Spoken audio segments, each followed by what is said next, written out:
Welcome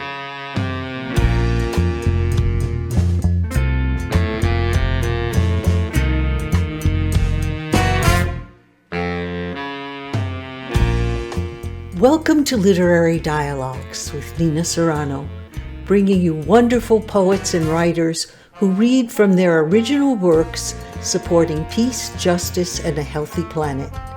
I'm your host, Nina Serrano. My guest today is Valerie Haynes Perry, an author and motivational writing coach who empowers people to write. She is the author of 3 novels, Tanner Blue, Painted Deserts, and Members, and a book of 7 short stories entitled Music for the Dream.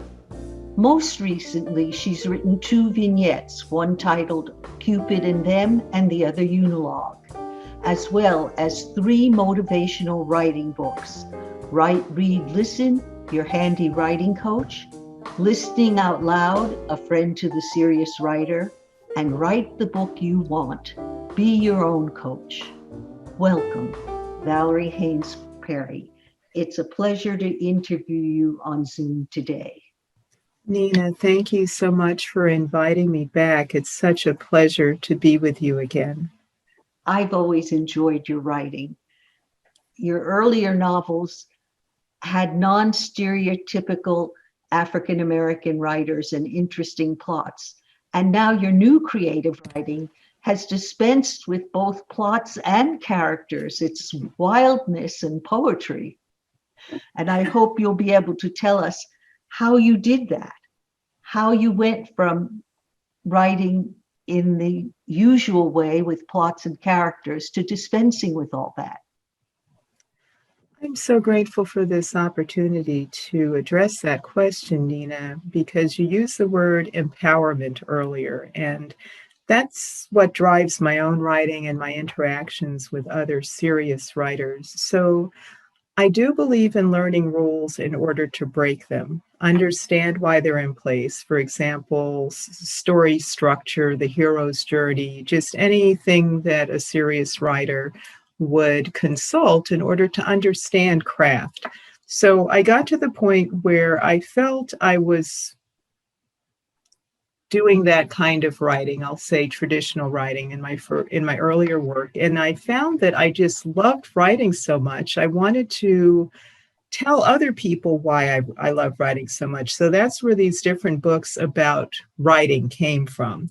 So after I finished writing Write the Book You Want, Be Your Own Coach, that book in particular was so fulfilling because the title says it all. Write the book you want, be your own coach. Do the hard work of learning what it means to tell a story. Come up with your own definitions, your own clarity about your own sense of purpose about your writing, and be your own coach in a very humble way, not in an arrogant way, not like, oh, I have nothing else to learn, because I find the writing is the greatest teacher. And when you happen to be part of a supportive community, everyone grows together. So after I wrote this book, nonfiction my heart is with fiction, because I just love making stuff up. I just love going for that. What did you call it? You referred to it as something like a wild ride. I love that wild ride. And something came over me. What better way to practice what I preach than to just follow the writing, to just, not that I've ever written with a sense of restriction or limitation, but I just really wanted to follow that voice that miraculously comes through us when we're receptive. And so everything I've written since Write the Book You Want, Be Your Own Coach has been a deeper and deeper exploration into that creative space. And I'm just grateful to be a part of it. So it sounds like you use your own recommended methods in your own work as a writer. Thank you for pointing that out. Exactly, Nina, exactly. And that's where the passion comes from myself, and that's where the giving and receiving comes in interacting with other writers who are receptive to this way of experiencing creativity. Well, Can you tell me what was the relationship between writing your latest book, Unilog, where you've done away with plots and characters? What was the path to that? um,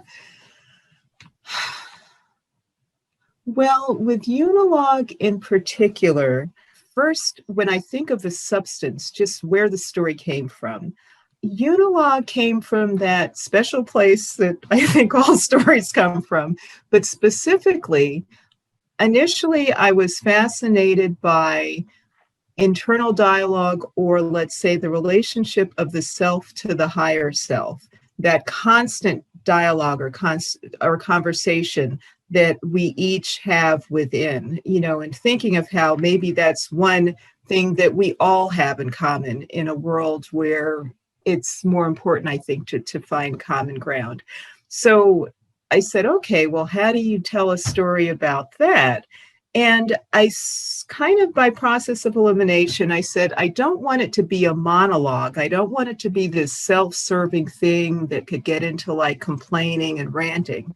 So I began to focus on interaction, the interaction between the self and the higher self. So I didn't want to use the word monologue. And I said, my goodness, unilog, does that word exist? So I went and did a search on the internet.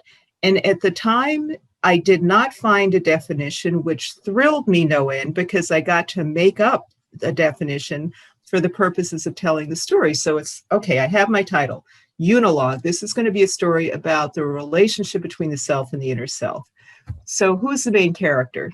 I just ask, who wants to be the main character? And they tell me. So Zanel shows up. The main character's name is Zanel. And I just love coming up with names that I've never heard of before and defy some kind of internet search. So it's like, okay, Zanel, what's on your mind? Zanel starts telling her story. And little by little, her higher self comes in.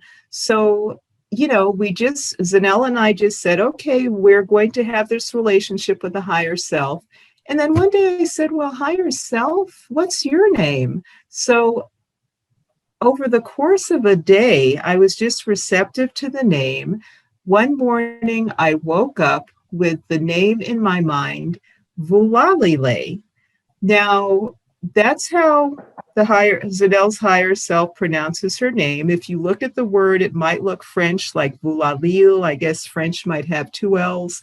But this higher self pronounces her name Vulalile. So I went and did another internet search, and I found this word. I'll say it the way the character says it, Vulalile.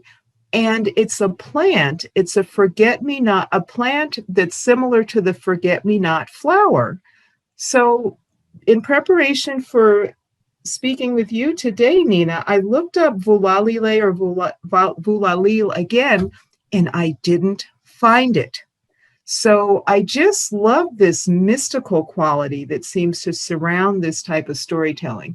So Unilog is a story about the relationship of a woman named Zanel with her higher self. And on the back of the book, here's the front of the book. The back of the book says, Zanel is a wounded healer. Vulalile is her higher self. Would you read to us from that book? I would love to, Nina. Thank you so Thank you. much. Thank My you. pleasure. My pleasure. By brief introduction, I'll just say that part of the relationship between Zanel and Vulalile involves Vulalile transporting Zanel to various parts of nature. So I'm going to read two sections. One is called Island, and that will be followed by Desert. Island. I dreamed this place, and now I am here in these undulating green fields of grass where cows graze, brown and black, backs to the sea that travels beneath the sky like a liquid rubber band. This is outer space, going up this road, looking for the green fence unseen that opens to a waterfall. But I go beyond that to a rocky path with a puddle that could be exaggerated as a flood in the telling of a story. Beyond that, I dreamed this place and now I am here. This road unends and is too difficult to follow. An easier one there must be, backtracking back, going back, back, back, back. In the beginning, there was the swirl, umbilical, light in darkness, beckoning and irresistible. In its natural form, followed by the first voice, the one of the mother, the voice that abides always, the first voice of love, the one that sustains through all of it. But before that, there was the birth, the being born, the being, the coming into. Coming into what? Understanding. What else is there? This is far back enough. Get back to the present. I dreamed this place, and now I am here, traveling on this road, having gone too far beyond myself. All I have to do is turn around, but without regression. I can do that, I will, I am. That is why I am here, why I was brought here by a simple, loving breath of air that found me from this place that I dreamed. And now I am here. I have been there down the chain of black lava rocks that once burned and blazed the brightest red that Pele chose to offer as a gift of land, her passion. Expansion, growing beyond what you think you could ever be. Beyond that, the words. The rooster, it is morning of a new day. Sky is bright with clouds that bring cleansing rain. All of this is healing. Beyond that, the words. The sky is a terrain of clouds that cast shadows on the air. Beyond that, the words. Mauna Ulu, mountain of the great winds. Ulu, to grow, increase, spread. Grower, growth, collection, and increase or rising of the wind. Yes, all of this is life. I felt all of it traveling along the chain of volcanoes that had been their craters and fumaroles, a guiding force of good, pulling me along, umbilical rope invisible and leading across fields of black rocks that used to be red hot, flowing into solid, scents of charcoal, sweet, and sea salt in a brewing wind. Black licorice, all of this written by the wind, word by word, breeze by breeze, easing toward the top of a humble hill that knows its purpose, which is magnificent. This humble hill, its other side, faces the ocean full on, so I can too. There it is all over the place, perfect partner to the sky and clouds, hypnotic beyond words. What can be beyond words?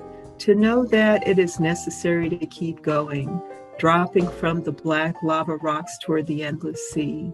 That can be done in wind that is air, thinning, thickening, dropping toward the endless sea, twisting, turning downward along a road.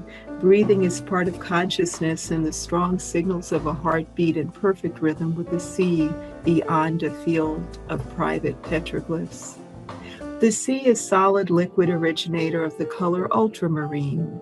Turn around, not yet, keep going. The sea is solid, liquid, never still, always in motion. If I could touch it, will it stick to me?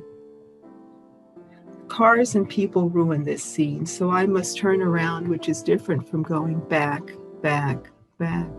I am not ready for this feeling yet. Yes, I am, because I dreamed this place, and now I am here. Towering cliffs of lava turned to rocks and shades of black and gray that decided to stop where they met the sea for the first time. Fire, air, and water. Why do I hold my breath? The answer is to listen. Now, listen to desert. Desert. More than love filled up everything. No place to hide anything. Everything was felt. Something had grown from what otherwise could have been nothing, except nothing means no thing, and that something is something, not anything. Anything can be more than love. Just this morning I realized I can give up something that I want without calling it a sacrifice because I am a wounded healer. It is my wounds that keep me well. Heartbreak, misunderstanding.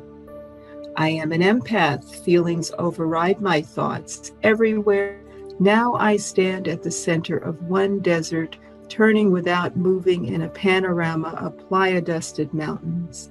With warmth beyond containment, rocky hills surround me with their guidance and protection. Around, around, around. Listen, Bulalile explains myself to me. Sunrise is an amber disk of light, ascendant, leaving patterns on the red screen of Zanelle's closed eyelids. Lines and shapes reinforce a portal she merely has to see and linger at its threshold until her next step decides or is decided handheld by her destiny. Beneath these elements, Zanelle begins to draw her thoughts, draw them to her, one long string of hardened multicolored beads. Blue, orange, red, green, yellow, violet, de colores, thin copper wire, turquoise crystal, amethyst, vertebrae of the golden spine. Underground cave shaded by encrusted walls of gemstones, geothermal threads, dyslexic variations of everything, spears of natural light glimmering with hope and escalated joy through love. More than love, a holding of hands, intangible variations of anything that can be taken apart, reassembled into something more beautiful than dreamed of before, until there are shapes, outlines. Shapes show up like anything she wants. Zanelle, not a mold, something unbreakable, shattered without breaks, unstoppable, rerouted, uplifted, and embarking on a vision quest. Opening third eye, crown chakra radiating, rotating, rolling around the universe, scarab of the sun. It all makes its own sense, a why with no because. More than love. In broad daylight, a black beetle travels between the cracks of a slatted wooden path. A wild horse stands in the distance, warming all sides of its body in rotation with the sun. On the upper floor of Baba Yaga, there is a painting, yang, yin, of two birds, black, white, backs facing, claws intertwined atop a black bottle with a white top. Those claws can tighten the stopper, ease it loose, or untwist and pull it off in one swift motion. On another day, the claws clutch the rock of a relationship in perfect balance at the top of one mountain. In the sky, a blackbird soars with a white one on its wing. The door was open, closed, reopened. The deck is a power spot perfectly aligned with where and how sun rises at this time of year. Low hills ripple into mountains, and none of them need names. More than love. Light changes everything. Across a landscape, it does not crawl or creep, but moves in ways that have no names. It transforms colors into hues, joins and separates mountains, high, low, with and without snow spread across their pinnacles. Watch sun all day as a worthwhile occupation. Look as the horizon transforms from black with stars, blue with peach, before sun peaks above the endless jagged line that underlies the inner atmosphere. These words come out open to their partner, the one who understands. Give, receive, let go. Each morning, Zanelle creates this practice atop a thermal underground that runs, stops, continues between Big Island and Fly Ranch. See the steam scamper from the geyser at a distance. Look at it up close and know the origin of steam from the thermal underground. Believing is seeing everything up close as it was meant to be in the moment. Listen to those birds, hear them. Hoof marks on the trail to Baba Yaga soon reveal the matching pair of brown horses that impress their footprints on the land. Inside the narwhal is magic medicine on the other side of the open blue door. Light blue heart, upper center of the stained glass window, surrounded by shafts of orange and green and pearl stepping stones. The window, it looks out and in. Elder, mother connected to the earth, direct and cleansing, knowing what is most important, love. Give, receive, let go. Zanelle feels, I am listening, ready to listen to the birds, one looking like two from the outside, black, white, touching at the heart and neck, fingered claws entwined. Where did you come from? Tell me. We only look like we are painted on the wooden floor. We are alive and only freeze together when we are not alone. Like that game you played as a child, red light, green light, 1, 2, 3. Movement when no one else is looking, freezing when you are seen. We hold on to our rock at the top of the mountain because we play to win. The biology of change is systematic. Sun casts a path of light on the surface of the hot spring. Beneath the water, an insistent current steers the Nile to beach. You've just heard Valerie Haynes Perry reading from her new vignette called Unilog. That was amazing, Valerie. Thank you. Amazing. Nina, that means so much coming from you as such an accomplished poet. Thank you so much, Nina, from the bottom of my heart. Well, it was poetry, definitely, and the racing of the thoughts. It really was like oneself talking to the other. The flow of all those words. How did you come to that kind of writing? You know, I've looked up the term automatic writing, and I think I do some form of that because I love everything about my experience with writing. And honestly, whenever I read something I've written, it's as if I'm reading it for the first time because the writing comes through me. And I don't have a left brain memory, if you will, of having written this type of writing. So that's kind of how it happens. So in your writing coaching, what are some of the techniques that you use? The most important thing is first listening. Again, practicing what the intention of the book, Write the Book You Want, Be Your Own Coach, is, where I listen deeply to writers to understand their intentions for their writing and to help them arrive at clarity about what they wish to do with their writing. And from there, I would say the most important technique after that is for writers to read their work aloud. When I'm working one-on-one as a coach, they read it to me in a circle. We all read our work aloud to each other.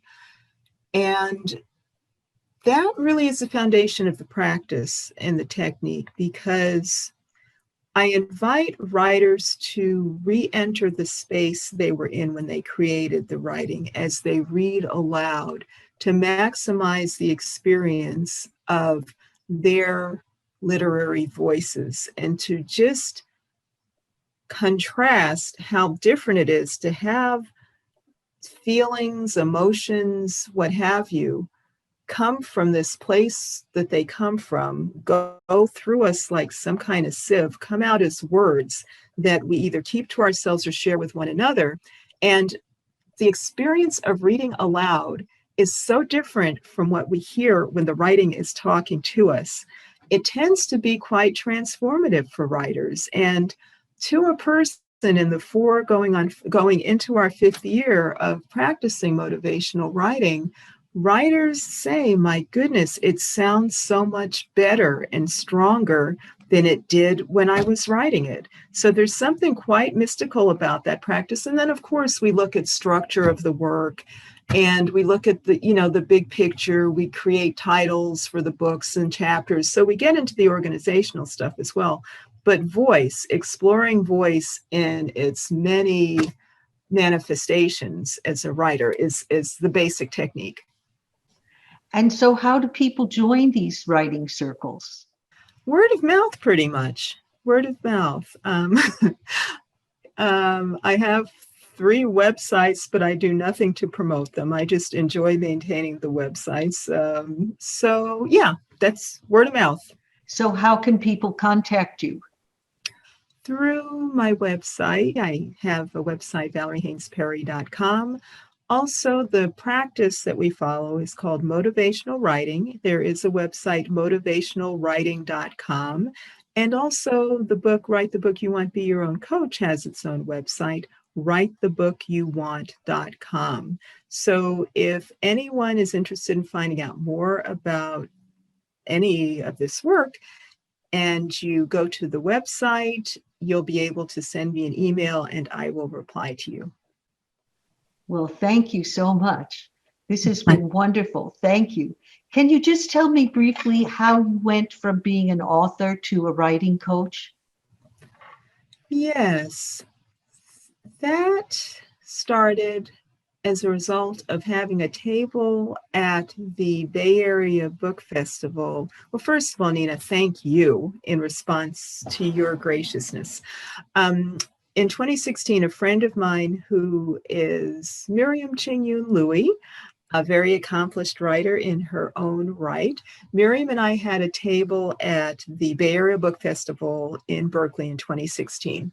And once we got set up, it was a beautiful Saturday morning. The sun was just coming out. We were just kind of chatting with one another, and maybe some of the other writers who had their tables. And so the first person who came by the table, I just noticed that person and said good morning. She said good morning. And I said, she expressed a little interest in what was going on. And I said, are you a writer? I paused and moved a little closer to the table. And she said, well, I want to write. I like to write. So we got into this beautifully engaging conversation. She bought a copy of Write the Book You Want, Be Your Coach. And then she said, I'm going to go to some of these forums that they're having. So she went and came back the next day and said she read the whole book the night before, Write the Book You Want, Be Your Own Coach. And she was very pumped up about her writing. So her name is Mia. She lives in San Diego. She has come up to the Bay Area for different weekend writing intensives that we've had. So just that initial connection with Mia showed me how if I could just make eye contact with the various people who walked by, there was a good chance they'd take a step or two closer to the table. We could have some kind of conversation. And in the course of asking, are you a writer? Do you want to write? I'd say, well, everybody has a story to tell if they choose to tell it. And I just had such wonderful and uplifting conversations after the weekend was over. I just couldn't let that energy go. So I started just kind of letting that feeling churn. What can be done to just continue this energy? And probably within a month, this concept of motivational writing came to me. I looked it up on the internet, didn't find it. So that's what we call this practice. And so we've been meeting, as I mentioned, going into our 5th year now. It's a very straightforward practice that works for all of us. We have 2 cohorts and 2 open circles. So that's kind of how I got into coaching. So people can join at any time. Yes, we have 2 open writing circles that meet on the 1st and 3rd Saturdays of each month from 11 to 2. And they can find out more at ValerieHaynesPerry.com. Yes, at ValerieHaynesPerry.com, at WriteTheBookYouWant.com, and also at MotivationalWriting.com. Thank you so much. This has been a real pleasure. I appreciate it, Valerie. Thank you so much. You're so welcome. Have a very beautiful day. Thank you. You do the same.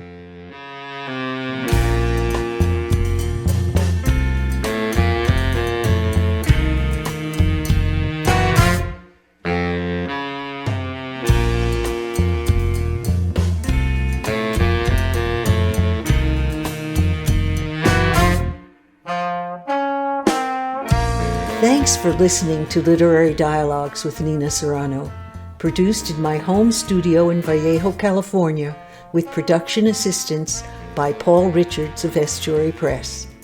Have a blessed day.